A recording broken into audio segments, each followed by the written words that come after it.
दिनांक 29 डिसेंबर रोजी सायंकाळी 7 ते 7:30 वाजेच्या दरम्यान माळेगाव औद्योगिक वसाहतीतील हिंदुस्तान नॅशनल ग्लास अर्थात HNG कंपनीतील भट्टीला गळती होऊन त्यातील आगीचे द्रव्य बाहेर पडून मोठा स्फोट घडला।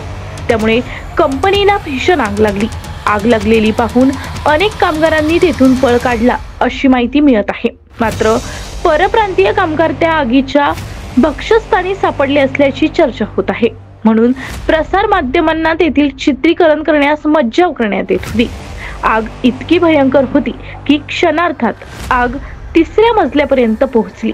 सुरुवातीला सदरील कंपनीच्या अग्निशामक दलांनी आगीवर नियंत्रण मिळवण्याचा प्रयत्न केला, मात्र ती असफल ठरल्याने मुसळगाव आणि सिन्नर नगर परिषदच्या अग्निशामक दलाला घटनास्थळी पाचारण करण्यात आले।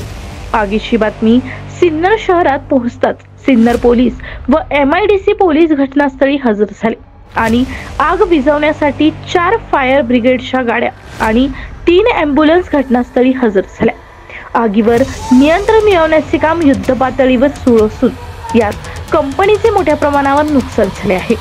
तरीही या आगीत सध्या तरी कुठलेही कामगार न अडकल्याची बातमी येत असली तरी परप्रांतीय कामगार अशा धोक्याच्या ठिकाणी काम करतात, त्यांच्याबाबत माहिती मिळणे कठीण झाले आहे।